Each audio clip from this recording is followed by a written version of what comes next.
On the House, the podcast where we talk about movies, TV shows, and video games. Because, hey, whatever we want to talk about's on the house. Joining me, as always, is Dave. Hey, everyone. And also joining us is my beloved puppy, Quigley. He can't talk, but it seemed appropriate to have a dog sidekick for this episode. And why is that, you ask, folks? Well, because the show we're going to talk about happens to have a beloved animal sidekick, but of the more royal type. But Dave, since this was your show that you're introduced me to, why don't you tell us a little bit about Infinity Train? Okay, we watched the original pilot that premiered in 2016, which back when it did, it got such positive response that Cartoon Network eventually expanded it to a full series, which the first season, which premiered in 2019. At first, it was advertised as just a 10-episode miniseries because they've done those kind of things before, but then there was a little teaser at the end indicating that this would be expanded to a full show, and the first season of which is about this girl named Tulip who finds herself on the train where each car is basically a pocket dimension, and she has to find out how to go home and just what's going on. And I've been a fan since book one aired 2 years ago, and I've been trying to get Clancy to watch this for a while now, and he finally listened.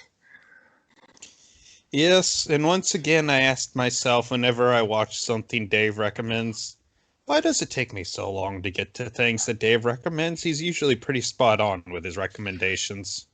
Just always listen to me. I'm stubborn. But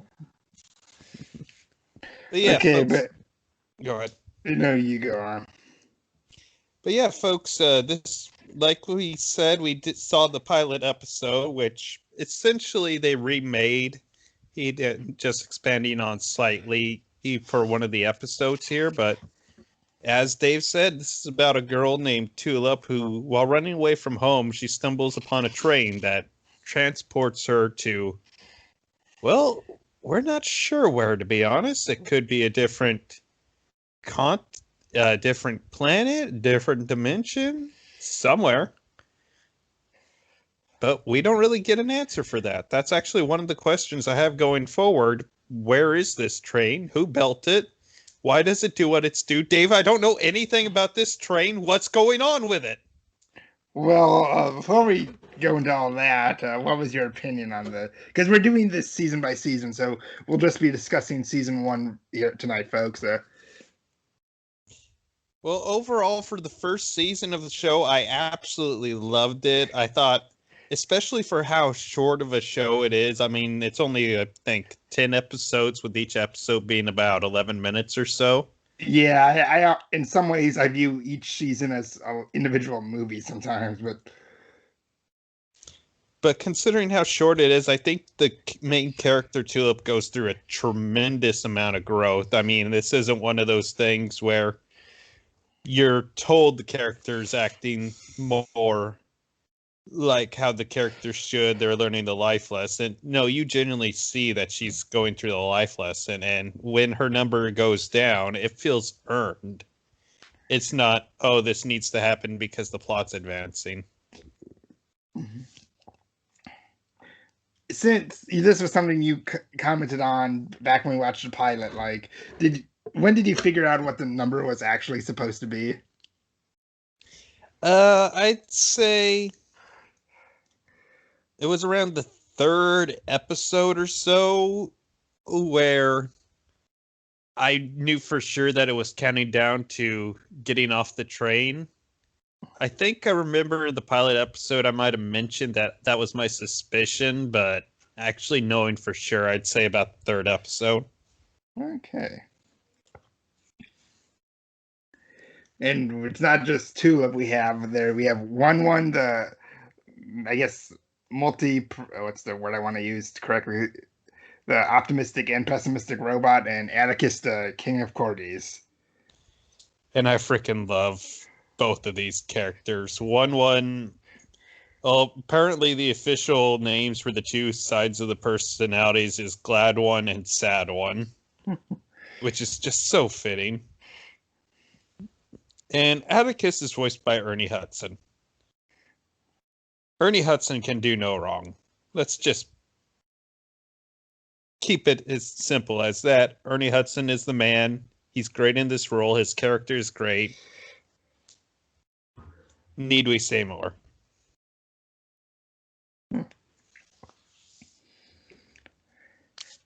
And besides the plot line, each episode had a new car with a completely new environment. Which of those was your favorite? So let's see. I'm gonna split this into two halves because there's some trains where you just see like the very tail end of, like, they start the episode walking out of one.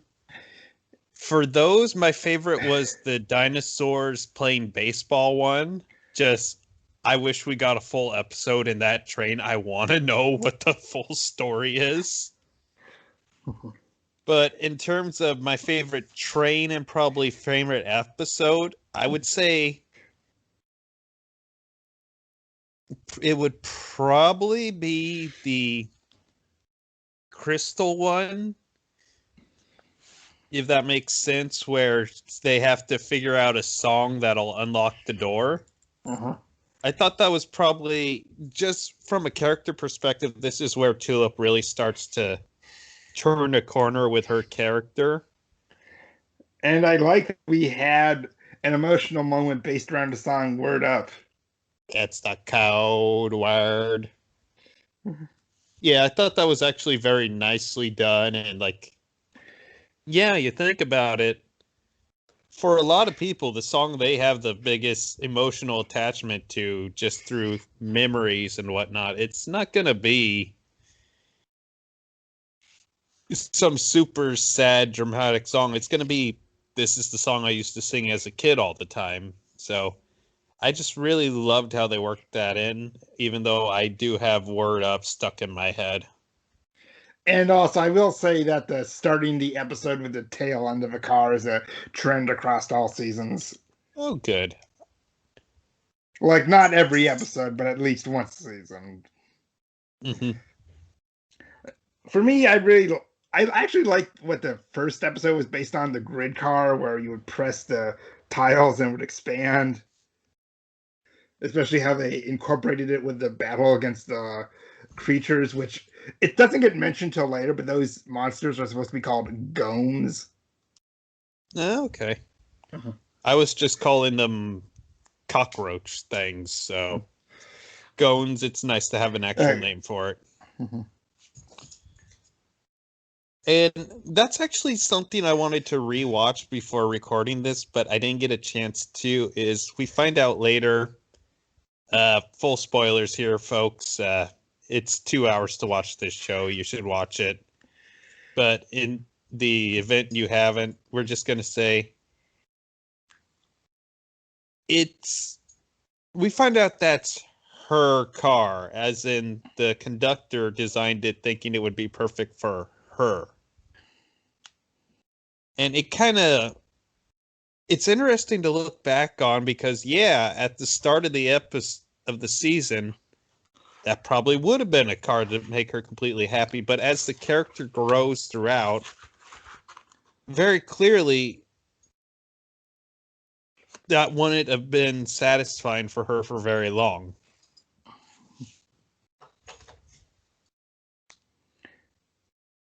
And also because how it was simultaneously played for laughs and later drama, I like the ball pit car. Yeah, that was probably my second favorite episode. Just it perfectly balanced. Honestly, that episode kind of reminded me of Gravity Falls a little bit, how it could go from complete goofiness to intense drama action, like, seamlessly throughout an episode. Mm-hmm. And if I'm comparing something to Gravity Falls, that's pretty high praise right there. So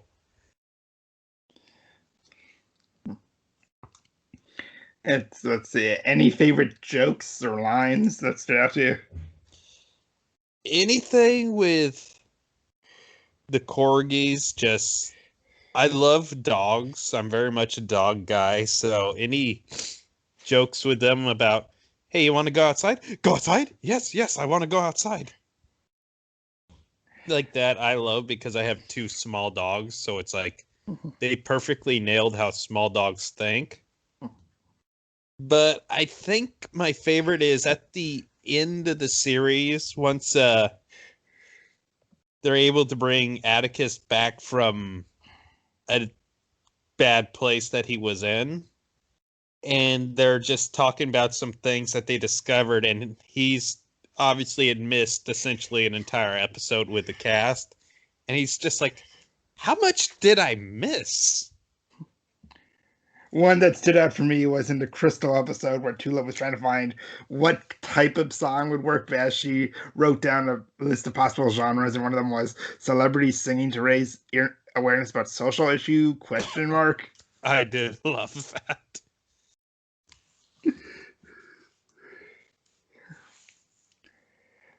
And most of the sad ones remarks. It's hard for me to pick one.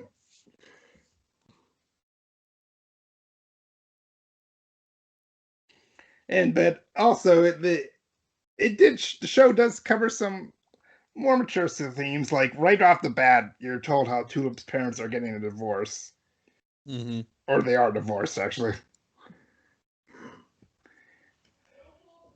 Yeah, they definitely didn't shy away from some elements that you wouldn't find in a typical children's show. I mean, normally my parents are divorced is just kind of a background thing, you know? But with here, it's like, it's basically what drives the plot. Mm-hmm. Anyways, I loved how we learned through this that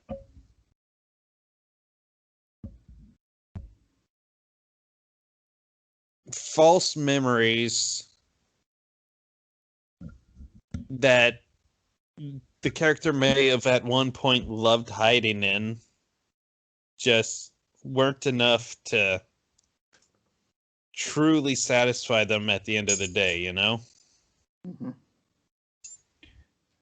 Although I can't believe I haven't mentioned this earlier. We actually have a sponsor for today's episode. Today's episode is sponsored by the Donut Holer. Yes, get your very own. See anything you want? Boom! It's a donut now. Start your own business today. Contact the cat. It's not a pyramid scheme, it's a pyramid team.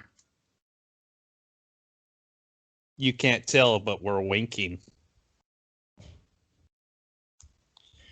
Oh yeah, the cat's like my favorite of the. They're called denizens for the creatures who are just like from the train. Mm-hmm. I thought it was fitting that it was a cat and a dog were essentially the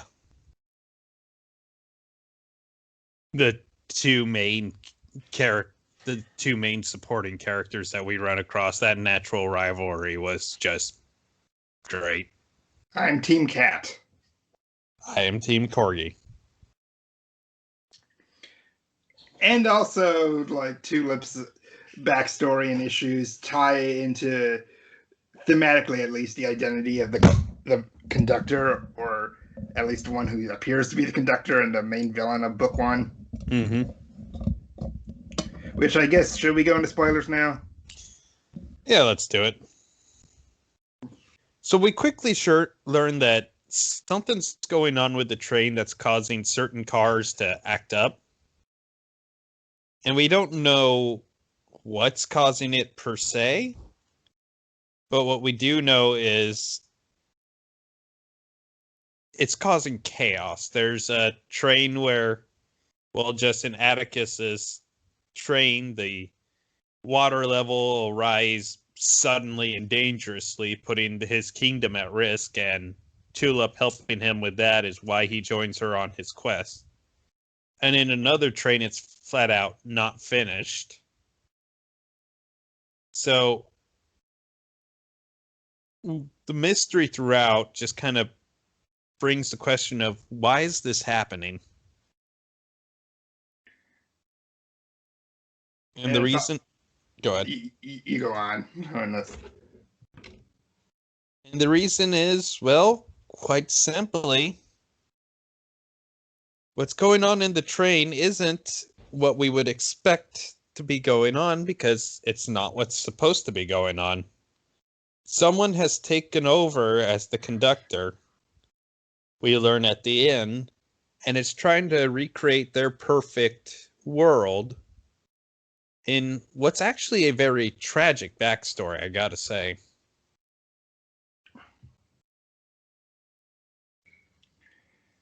We find out like how there were these two people in England, which I guess growing up from between this like maybe late 50s into the 80s, like they were best friends and eventually like they became a couple. Their names were Amelia and Ulrich, and we find out one of them died and then the other fell into a deep depression over it, and we're led to believe it's Ulrich the guy at first, but then we find out towards the end of like the penultimate episode that it's actually Amelia.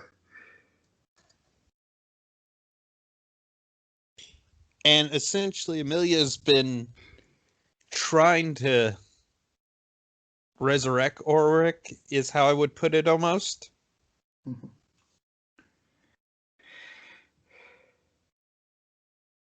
And one thing I saw a video about this recently is that the unfinished car, like when you watch all of like Amelia's flashbacks and even just like the ones they show you only like little glimpses of off to the side, the car is actually loaded with references to her old life.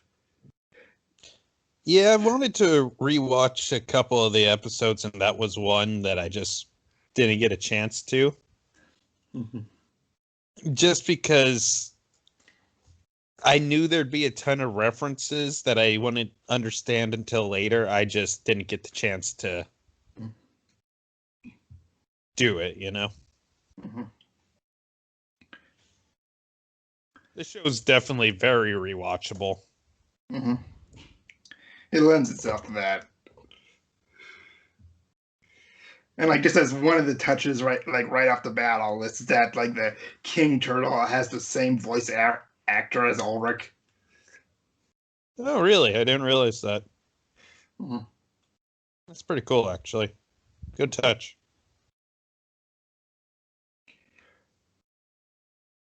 And like one more I can think of off the top of my head is there's a sign in the Gravity College turtle car, as Tulip said, that it says the word human, and in a flashback, that's how Ulrich said it when he was like pretending to be a robot. Yeah,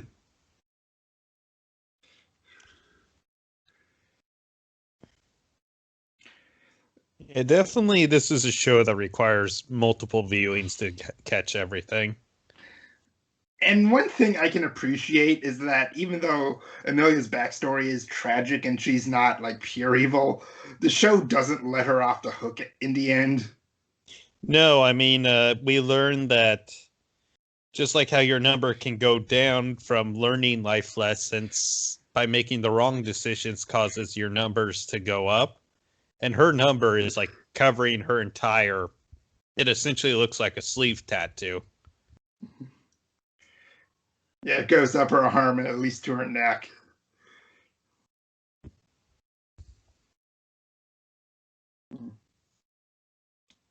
And living in the Midwest, I could appreciate some of the like Minnesota, Wisconsin jokes from Tulip.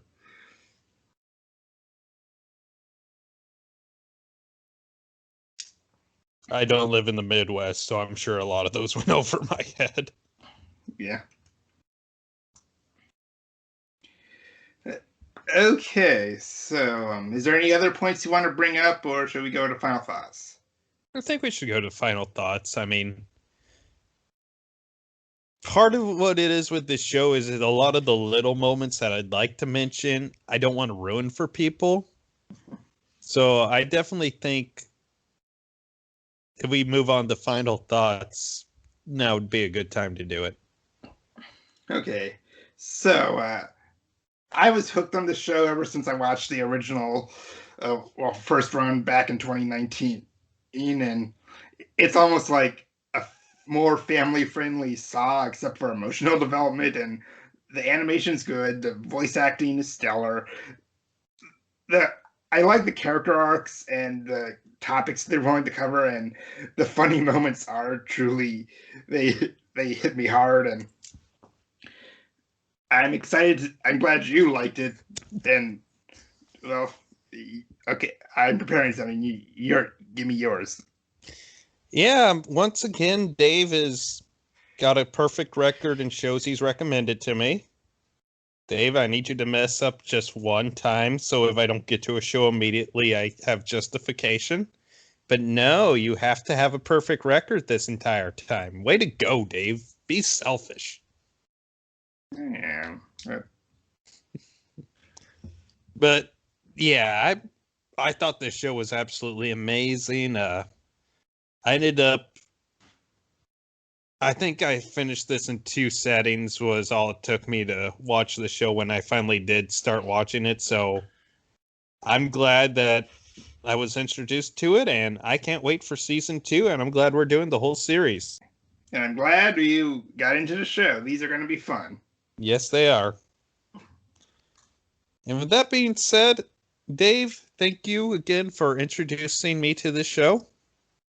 Always take my recommendations. Yes, Master, yes. And folks, if we've learned an important life lesson, it's that A, you should never trust a cat, and B, you should always take Dave's recommendations. He's pretty spot on most of the time. But folks, we'll see you next time as we ride the Infinity Train, and we'll catch you next time. Bye.